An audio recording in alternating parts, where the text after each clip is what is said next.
Dax, how you doing, man? Doing great. Yeah. How did it feel playing against Nashville, seeing the guys again and everything? Always fun seeing the guys. Be somewhere for 4 years, help start a club, create a lot of special relationships. And so obviously the team, it's changed a little bit, but it hasn't changed too much in 4 years. So I still know, 95% of the group, and there's still guys that I have a lot of great memories with and a lot of fond memories for. So obviously I'm on the wrong side of the result today. I'm happy for them, but obviously pissed off that we didn't play as well as I would have liked us to play tonight. We talked to Walker Zimmerman right after you announced your retirement, and he said that he sent you some text, and essentially that the idea is he wants you to score a banger as long as it's not against Nashville. Right. Are you still planning to come good on that? Or I'm trying. Okay. I got to get an opportunity. I had one, if you remember, in the reverse fixture in Nashville. I had a shot from the top of the box that I hit really well. It just wasn't on frame. So if I would have gotten that opportunity tonight, I would have put it on frame. Probably would have put it in the top corner. Didn't get a chance to do that tonight. I put that down to Nashville being very, very good, very organized defensively. So tough result for us to take. But yeah, I'm definitely looking for one more goal. You've obviously had an incredible career. I'm not going to ask you to kind of go through all of it or anything like that, and you've talked about it. But if there's a way you can summarize or reflect on your years in Nashville, yeah. What would you say there? Yeah, really special time to be a part of Nashville SC.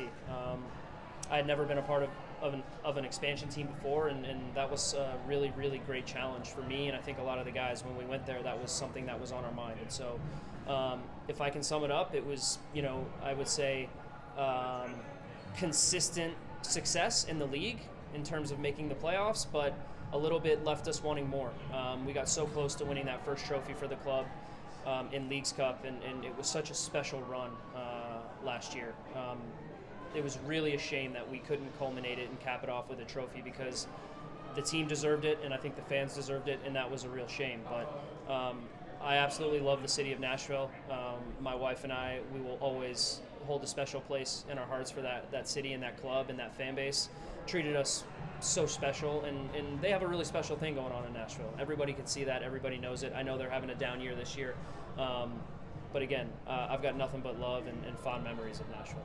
As you kind of look through your future and your next steps and all that, is Nashville in a plan anyway, whether it's with the organization or outside of that, I guess? Yeah, I'm still focusing on playing and finishing my career out in the right ways.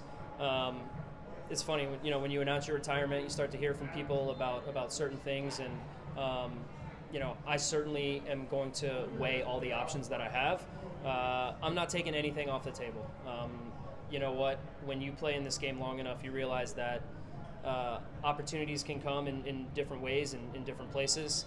I love Nashville, and I'll always consider it a second or third home. With that being said, my wife has been with me through this long journey for a very long time, so I told her she's the boss. She can choose where we end up living when it's all said and done. And so we're going to get through the season, and then we're going to assess all the different options that we have as a family moving forward, and then whatever makes the most sense for our family, that's what we're going to do. Just a couple more if you Sure. I asked some folks in Nashville, and it seems like everywhere you go, but especially in Nashville, speaking of my experience, you're a fan favorite. And why do you think that is? Well, I'm an open book. You guys know as well as I do that I don't mince words when it comes to my own performance, when it comes to the team's performance. And I kind of live my life just based on accountability and trying to hold myself accountable first, and then the group first. And I think people see that. I mean, I think that comes through in the way that I've played and tried to hold myself to a certain standard my whole career. And the one thing that I definitely think is that fans like people and players who are real and that play with heart and that play with passion. And I've never been a guy that's going to be like a perennial best 11 type of player. I think I've had some great seasons in my career, but the one thing that I always backed myself to do was to give everything when I've been on the field and wear my heart on my sleeve. And if people have seen that, then that's great. I did my job, right? And so I've just tried to be myself, tried to be authentic in who I am as a player and as a person. And I've been able to, I think, forge a special relationship with every fan base I've been a part of, because I couldn't do what I do if it wasn't for fans. They come, they support you, they pay hard-earned money to come and support teams that you're on. And so I think if you lose sight of that, then you don't deserve to be playing. So I think I've always tried to do that in my career, and certainly with Nashville it was no different. And just finally on that, any messages, anything you want to say to the Nashville fans?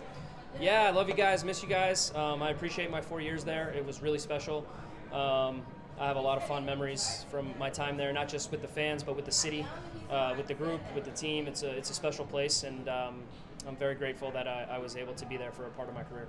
Appreciate it, Dax. Thanks so much, man.